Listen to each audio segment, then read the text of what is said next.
Hi and welcome to another episode of the Getting Things Done podcast from Vital Learning. I am Morten and I am here as always with my good friend and colleague Lars Rotskil Henriksen. Привет, Lars. Привет, Mister. Very good to see you as always, and good to be with our listeners out there. We always start off by reminding you of the purpose of this podcast, which is to help you learn GTD or become even better GTDers. So we hope that today's episode supports you in that.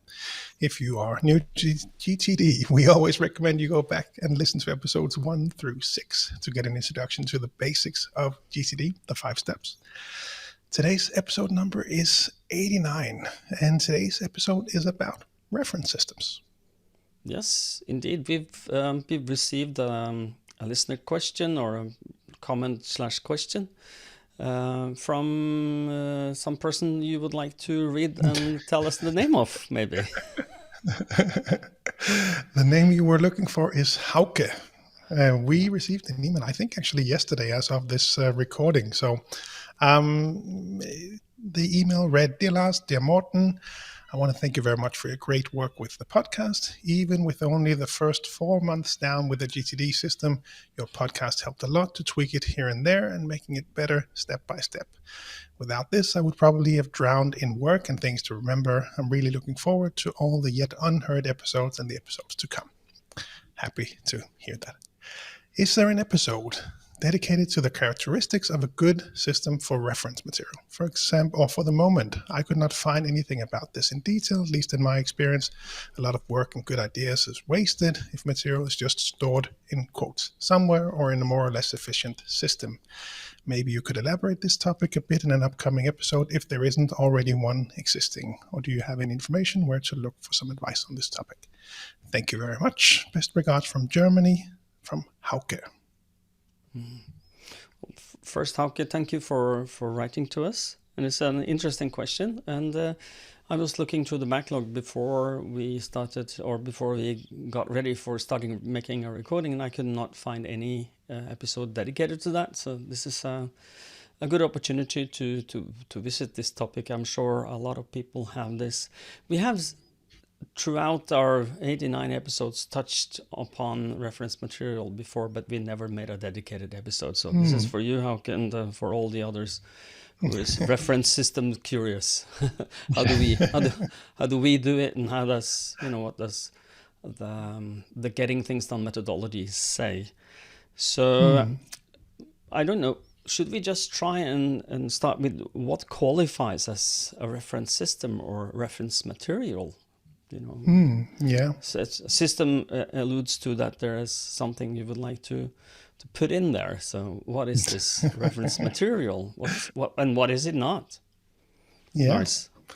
Yeah, so just coming back, as I was looking through the log as well, obviously we've touched on this a number of times, but never really dedicated a whole episode to it. So I thought we might do it now. And of course, there will be multiple ways to geek this out depending on your needs, but just to serve as an overall refresher, or just an overview of the reference approach in getting things done.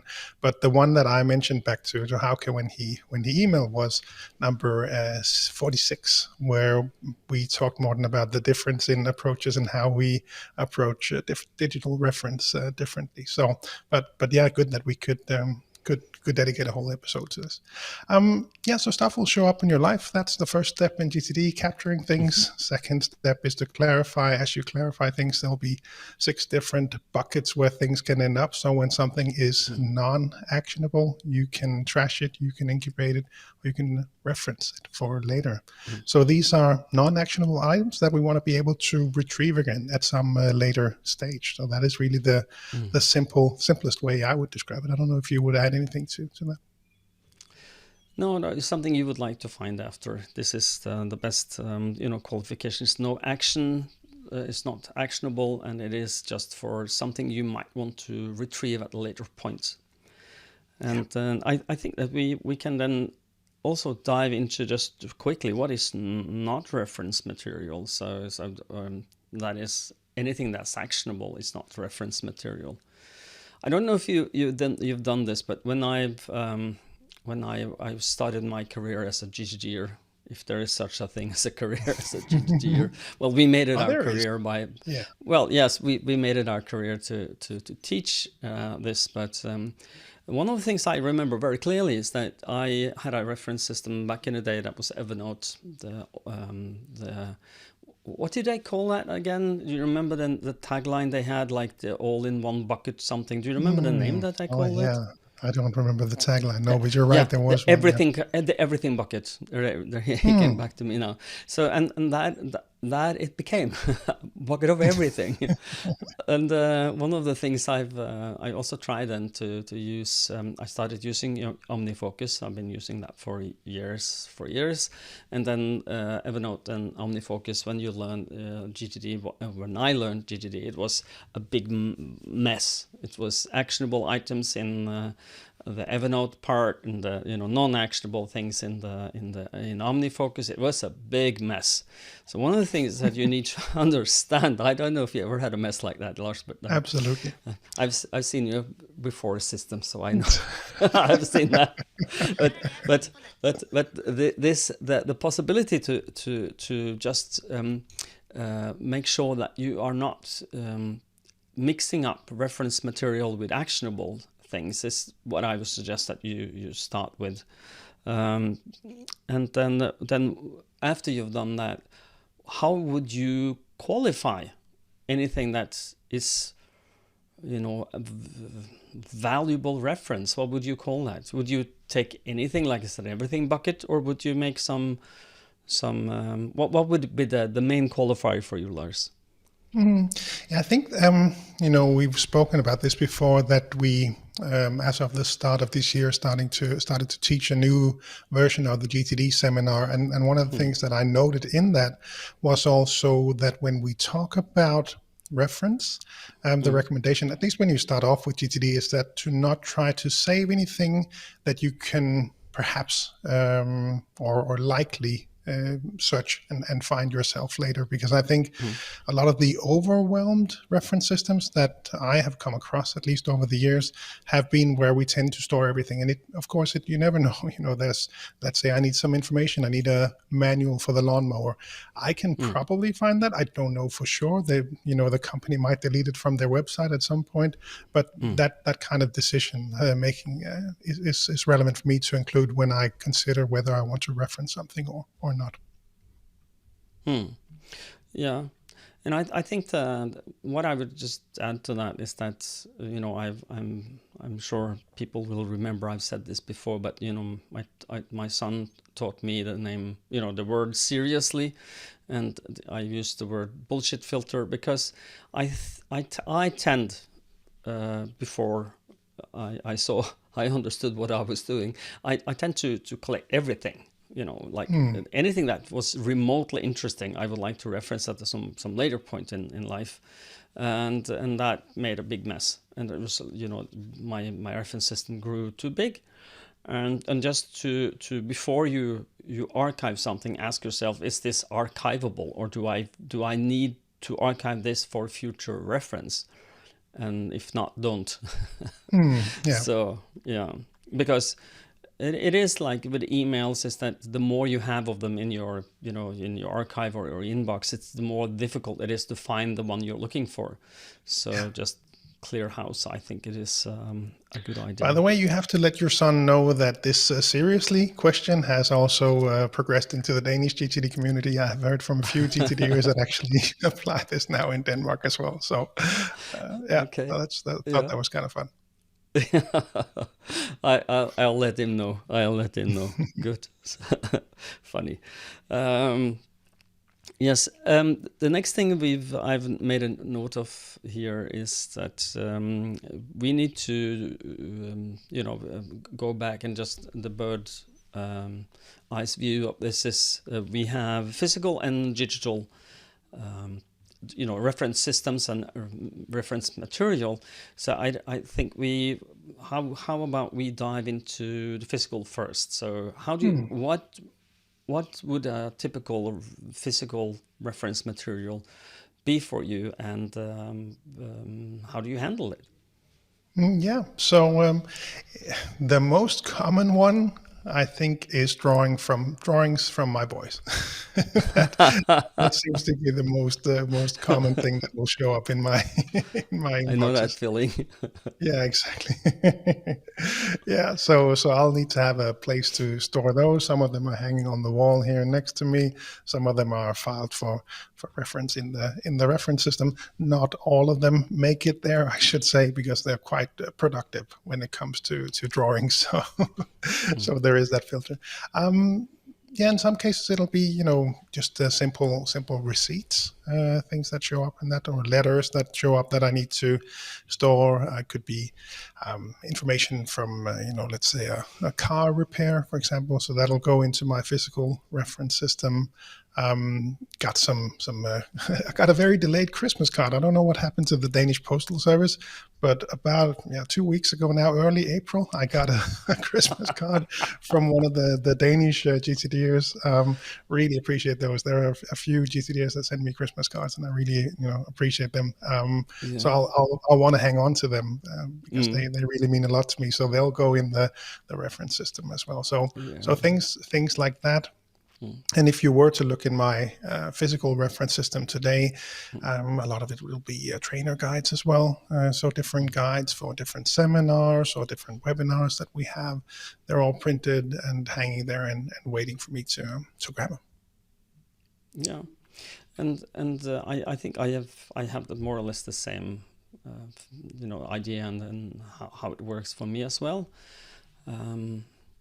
But I have that is what I call valuable is my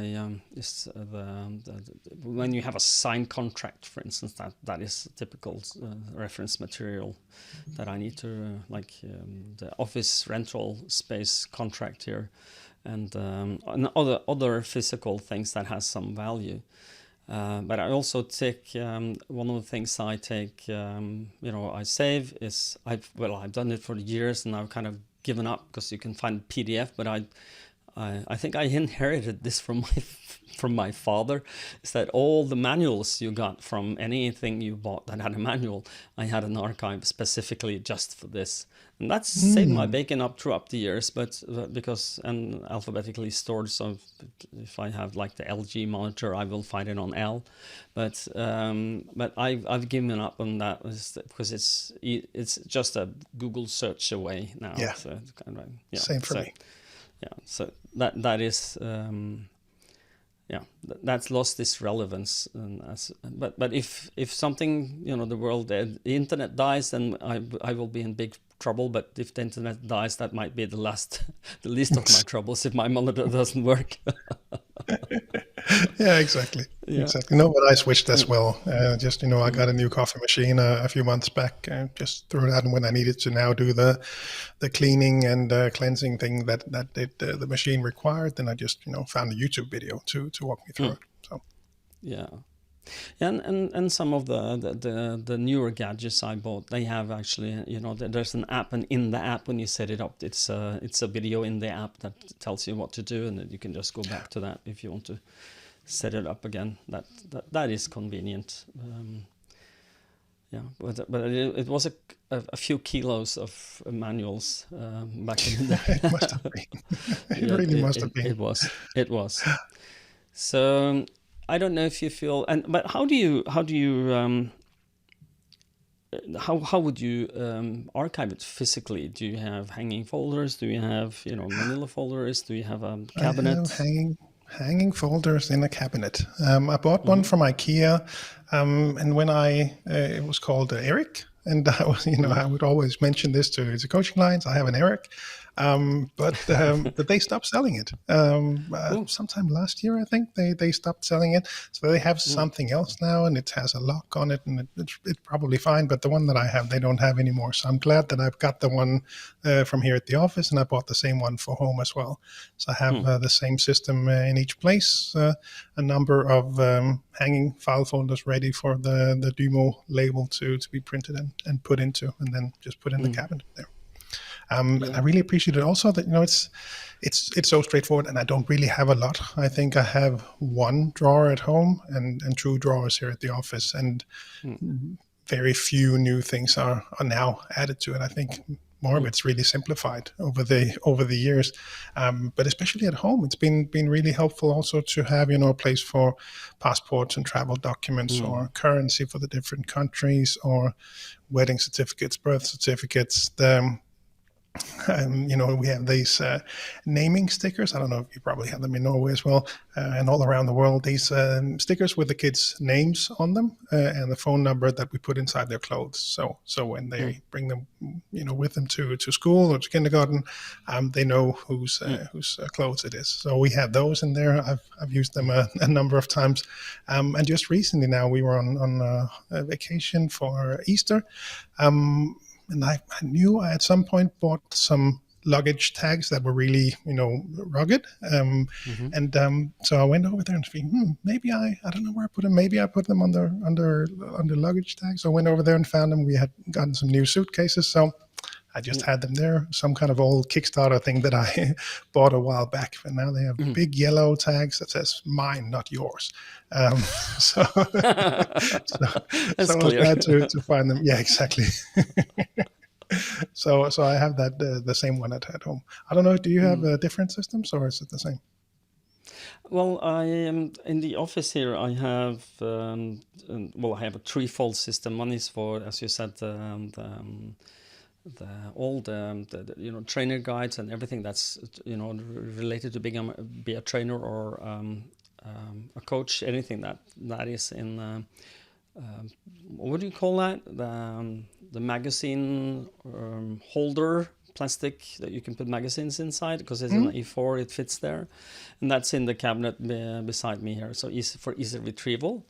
But I also have I will show one of these racks. For those of you who are on camera now, you can see this on YouTube. It is one of the David Allen Company. Yeah, I was just going to say I recognize that from the videos with David. Yeah, exactly. Yeah, and it is something I bought many years ago, and that's for my what I call active project support.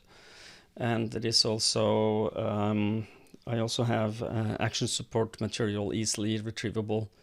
So I can, it's very handy. It's within reach of my hand, so I can get to what I need to get to without getting up.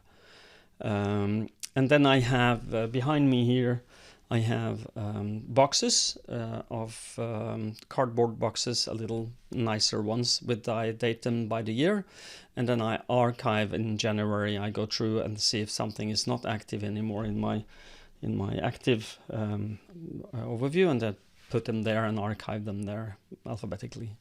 So so it is that's my reference, physical reference system for materials I'll need to take care of and not forget. And should we then move on to digital, because that's a little more convoluted? Might be a lot of people are now very digital, which is a lot of pros, but a lot of cons as well. I don't know if I'm going to throw you a curveball. Give me some cons for digital reference material. Yeah. Now, just wanted to add that you mentioned that you did this clean out in January, and I just want to highlight that as well, since we're doing this episode on reference material. That's a really, really good habit. I have that as well. Once a year, just run through that reference system and see what's in there. Clean out what doesn't have to be there. If you don't, it rottens. It rottens if you don't. and especially just for me, cleaning out, of course, and I have some receipts that I don't need to have in there anymore because the warranty is now passed, but also just to see what's in there and see, just to be reminded, I have that, that's cool, and because I'll forget what I have in there if I don't use it regularly. So it's a good good tip to do that on a yearly basis. No, so challenges when it comes to digital systems, there can be many. Where should we start? Saving things in too many places. It's so easy to create new folders. I think, for example, when it comes to email, is probably where I see it most frequently, especially in seminars when we do a 2-day version with the implementation workshop. People will open up their Outlook and they'll have, so many folders to go through. So every time they receive an email that they want to save for later, they might not even need to save it, but they'll do it because they know they have a folder somewhere. So they'll scroll up and down and try to find that folder. And it was probably helpful at some point when the search Yes. functionality wasn't good, but really people seem to spend so much time doing this. I had one a few years back, one from one of the Danish banks. I think I might have mentioned this before. He got a call when they migrated from one email client to another that they could not migrate his client or his content because he had over 1,000 folders for his emails. So new system couldn't handle that many. So I think that would be the one that I would primarily highlight. I don't know, what would you highlight, Morten? No, what I would highlight is the fact that it is very easy for things to really get lost, and one of the keys that I would like to or the two keys as I see them to retrieve your files is to create a system that's intuitive with structure. So which folders do you have? What do you name them? How do you handle that? And secondly, how do you name your files? Because I think the latter is super important. So, and I know that we are not seeing eye to eye on that. We have had a prior discussion.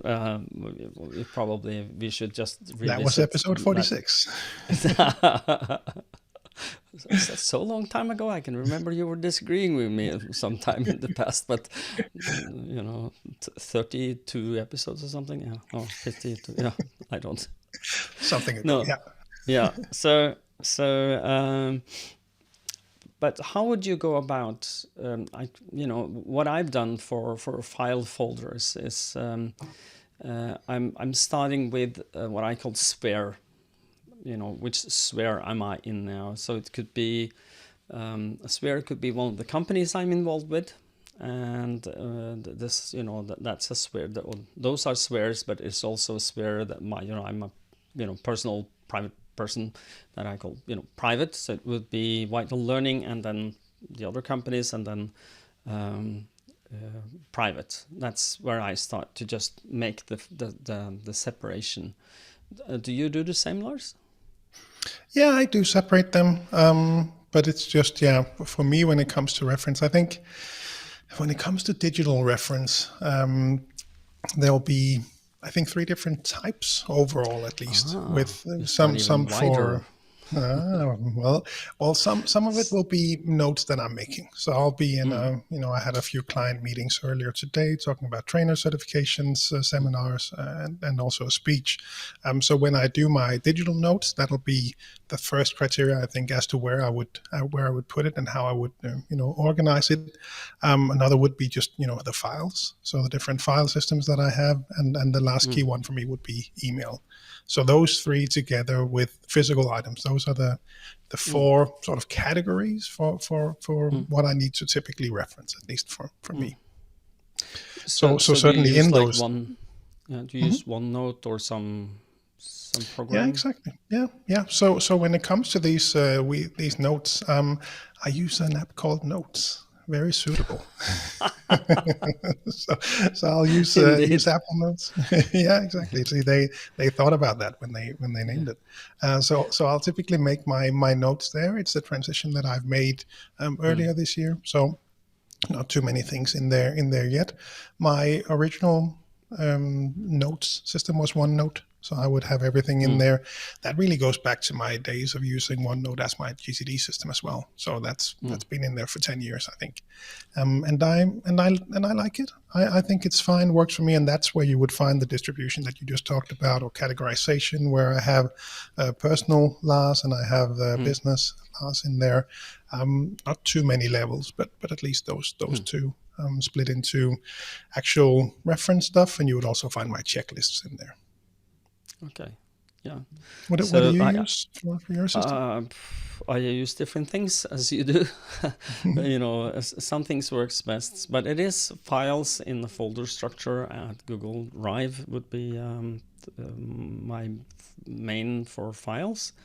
But I also have, and and for me, it's more like the way I differentiate this is I use distance as my main decision maker for where I put things. So if I need something in my face easily accessible, that maybe I'm working on or I'm going to use actively in the near future, it will be in Notes, like you.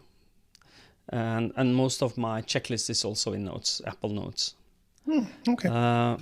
But for instance, my weekly review checklist is in there. So, and packing checklists and other checklists. And but then I use for things that are finished that I just need to retrieve at some point.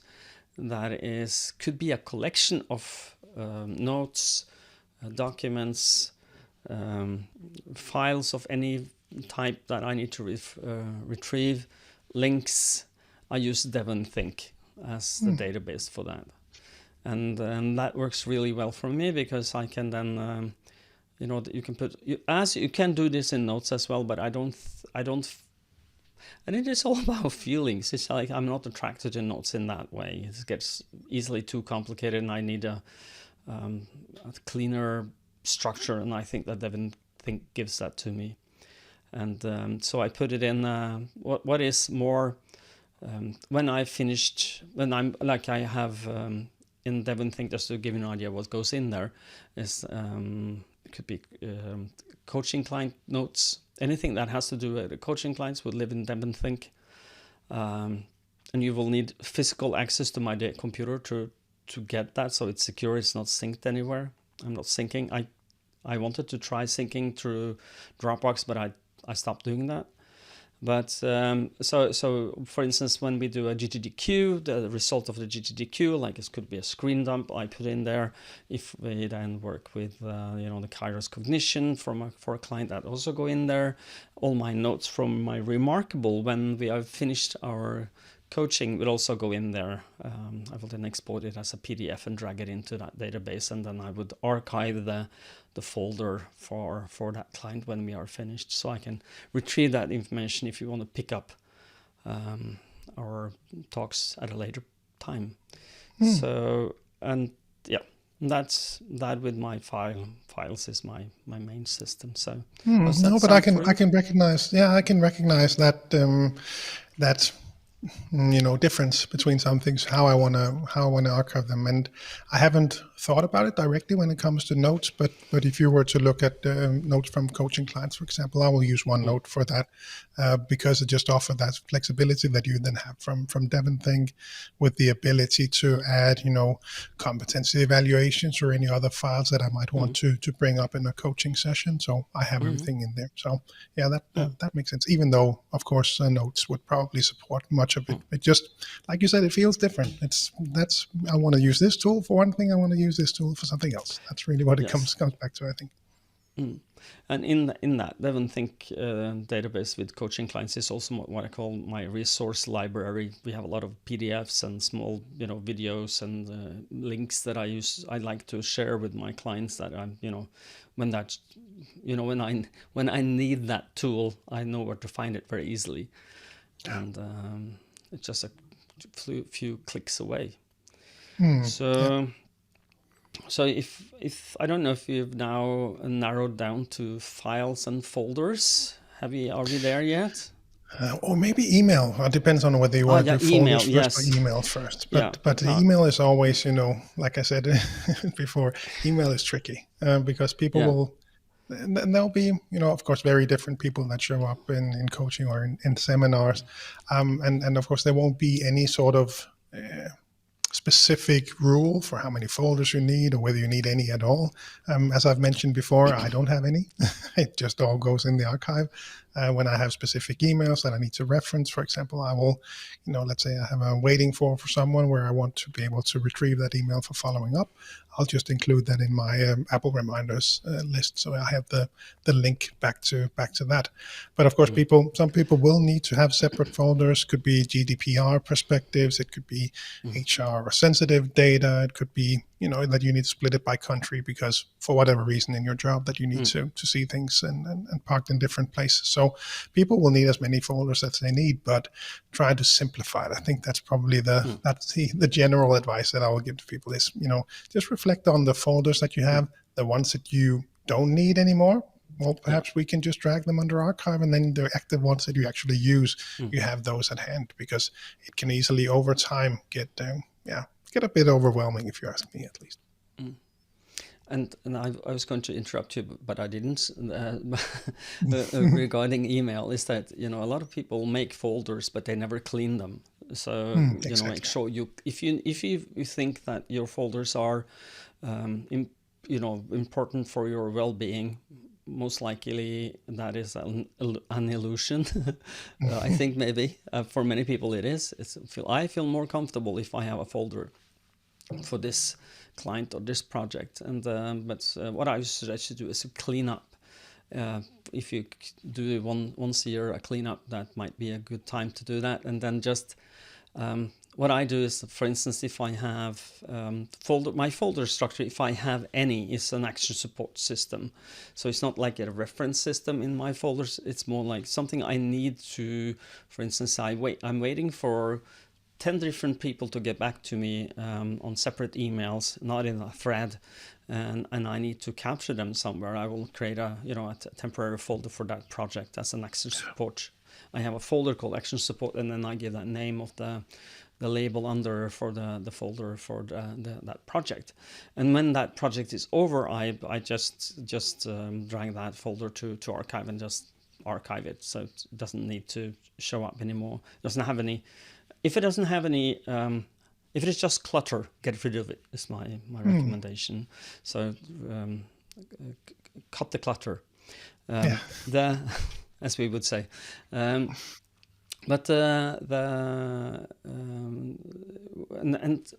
how would you go about to tell people if you're going to make folders? How would you name them?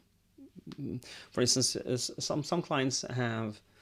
How would you attack this? So it's a client that has, a person that has a lot of clients. Should they archive under client, or should they, if they have then under a client, they have projects for that client? Should they then make separate project folders? Or Lars, help us. Well, that's a great question, Morten. Thank you very much for that. No, it really curveballs.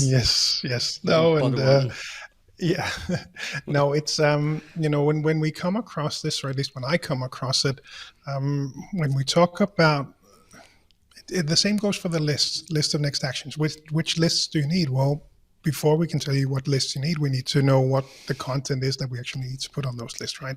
So the same thing goes for emails. Which emails do you have, and how do we need to group them? So that would be one approach. How detailed you need to go comes back to how you use it, and how. Yeah, and that comes back to how you would then retrieve it again. How would you naturally go about finding that email again?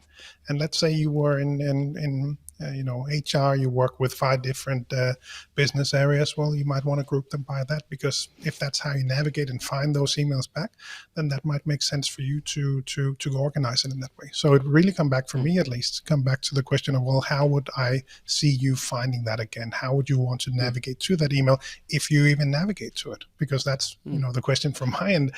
I search things, so that's why I don't need to structure them very much, because that's how I would approach it. But that's not necessarily the right way for you to do it. No, and I do agree with you, and I found that most people will not need, or does not need, folders or labels, or whatever we want to call them. That are called labels in Gmail. So but you don't need them unless you feel that they give you some structure you cannot get any other way. One of the things I would ask,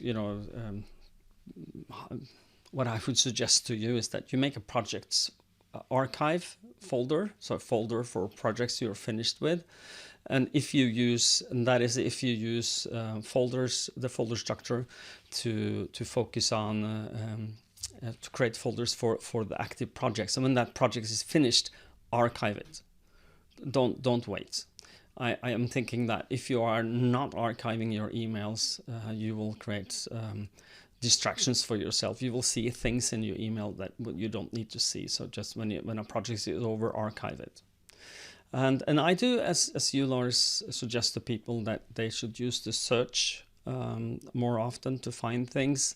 And in most email clients and in most email services, both Outlook and Office 365 and Google Mail or Gmail has the same functionality. You can create search folders, so you can create a folder that creates that is a search. So if I have I could create that if that was a need for me. So I could have anything from Lars that has the word podcasts in the subject field should be showing me, and between January this year and until forever. So that is a way to do that, to find your things when you need to find them. You just have to create the structure that works for you. Any comments, Lars? No, exactly. Completely agree. What really works for you is what it comes back to. Okay. Should we move on to files, digital files, and structure? And that is where we are not in agreement. No, I think just you have the more structured approach, and I think if I remember correctly, and yeah, like we've spoken about this a number of times. I think when it comes down to it, it's not really that different. I just name it. I set up a new. I had to reset my two-factor authentication for Zapier today, so I went in there. I got my new recovery codes. I saved that file. The file is named with the year, the month, and what I would search for, Zapier recovery codes, and that's saved. So, and I think you just do that, very specifically for all files. I will name them what I expect in that moment to search for. And in some cases, in this case, I might have new recovery codes 3 months from now because I got a new phone or whatever. So I'll maybe go back, update the old one to be called old, or just delete it, and then label the new one. So, but I don't have the strict naming convention that you mentioned, but I think, some of it I will still do just ad hoc. But you have a more strict naming convention, right? Yes, I do. The way that I do this is that I have, there's many ways to do this, but what I've done is, because I don't trust me, I don't trust me to remember my own scheme. That is my file naming scheme. So what I've done is that I've created a text expander snippet that helps me categorize that email and put it where I want it, or not put it where I want it. But when I've done what I'm going to tell you now, I can basically I don't have to care about where I file it, because I will always find it. So the way that I do this is that I do it by, I have the date like you have, 2023 dash the month and dash the day when I filed it or received it. And then it will be what kind of document is it? Is it a contract? Is it a screen dump? Is it a photo? Is it what is it? And regarding what is the document regarding? So it could be like let's say there's a lease, then that would be lease apartment, and then the address for that apartment, and then from to or to whom. That will be the name of the person either that sent me or this file, or I'm sending it to, and then what I call the state. So is the document a draft or the final version, or maybe already signed? So just to have that. And that state has saved me many times, so you don't have to make the _1, 2, 3, 4. It's final signed. version, final version. Yeah, exactly. So you can go there, but to be, and I use this final. The naming convention comes up in a pop-up where I just select from drop downs and just make a few notes about who it was from and what is it about, and then save it, and then I can actually drag it anywhere, because if I remember, well, it was 2023. It was about the lease, and I will find it. I don't even, if it was a contract, I will then search for contract and who, and then a few seconds after, or milliseconds after, I've found it. So does that make sense to you? Yeah, absolutely. But it's interesting now that I reflect on it, that, for emails, I will archive and I will search. And, in some cases when I need files for whatever reason, I will search it. And in some cases, I will navigate via the folder structure that I actually do have, especially when it comes to shared drives, because I don't necessarily know what the naming conventions that other people use. So, but yeah, I will differ in that in some cases, whether I search or whether I actually navigate the structure that I have. Yeah, and I'm coming across, that I think that the folder structures has its mission. This is my personal opinion, is have a mission when you have to share that structure with someone else. So someone who is not familiar with your naming convention or has not been involved in that project or that thing that you're talking about. So we do have shared drives that we both have access to, Lars, that we in the VitalLearning. And so the way that we are trying to do that there is to look at areas of focus as the way to for instance, like if you're a trainer, that will be a folder for your trainer. If it's a country specific folder, and then that is only pertinent to that country, it will be that country folder. If it is marketing and everything that's general in marketing for all the countries would be in that marketing folder. So, and then you will dig it down from there. What kind of medium are we using? Is it is it video? Is it etc. So it's and it is not perfect. It's but it is a work in progress. And as David would say, speed trumps perfection any day. So it's but I think that what do you think, Lars? My idea that the folders are for others more than for me. Does that make sense to you?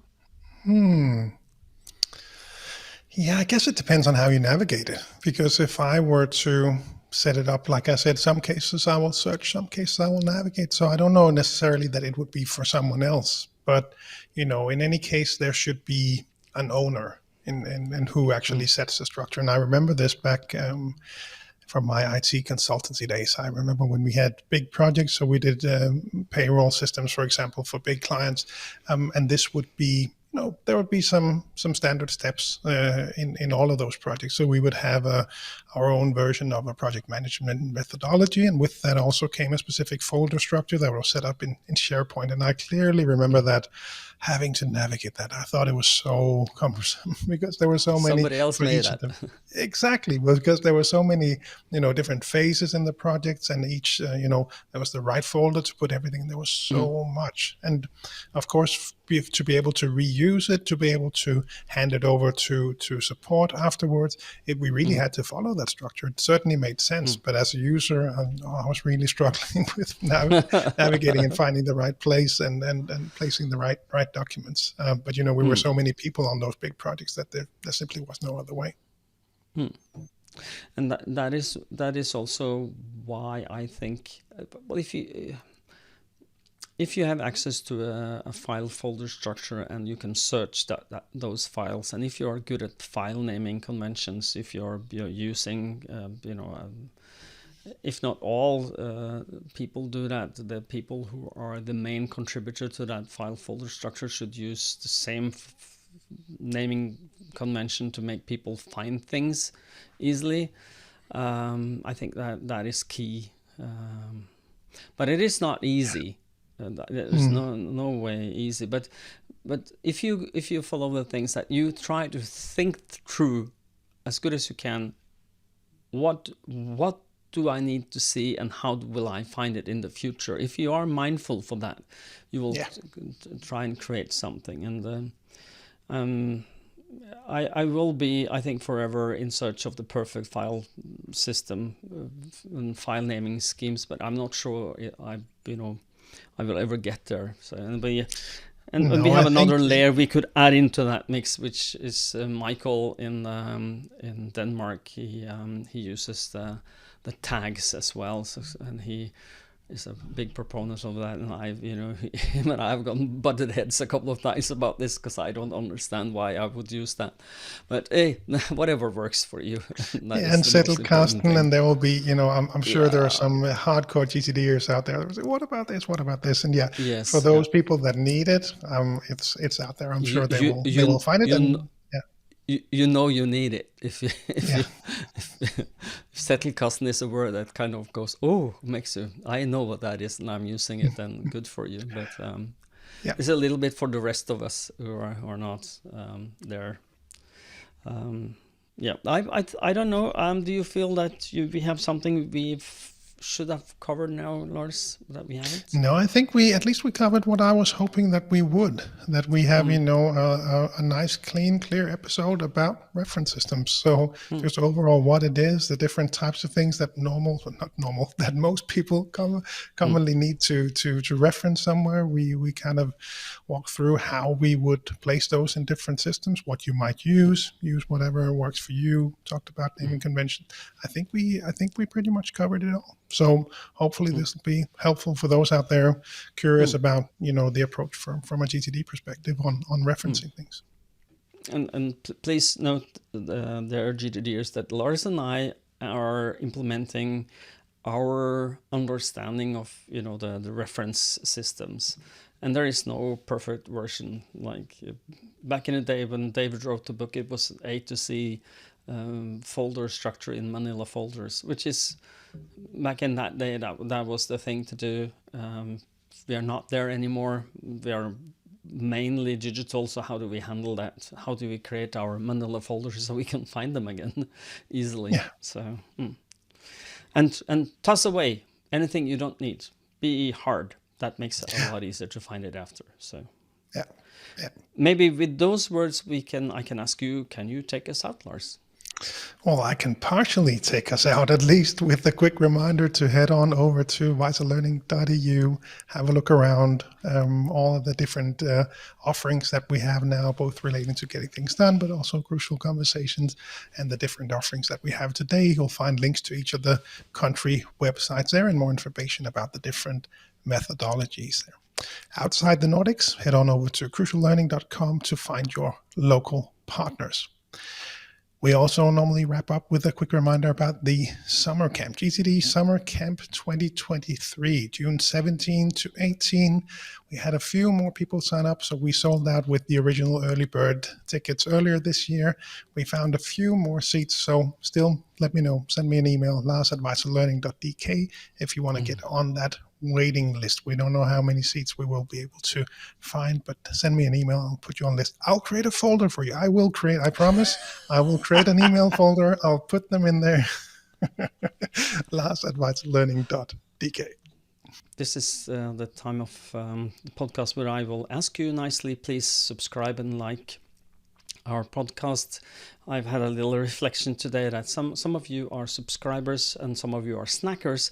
We would like some of your snackers to become subscribers. So please continue snack, but also subscribe if you'd like. And a 5-star review is always appreciated. And we are, having a very high rating on our podcast. We are super happy for that. So thank you for all of you who are rating us positively. If you're not happy, send us an email and you can tell us what we need to do better. You can reach us at morten.rovik@vitallearning.no.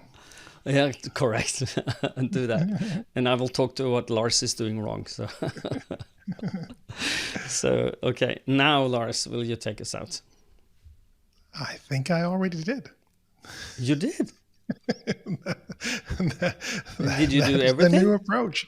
The new approach. Shorter, better. Okay, then I will just say my usual words. And we had a little conversation in the pre-show today about we are being amateurish, and that's part of the charm. And that is, I don't know if it's charming, but that's who we are. So you're getting us without filter here, guys. So, well, thank you so much for listening to us. And until next time, stay safe and stay productive. Bye-bye. Bye-bye.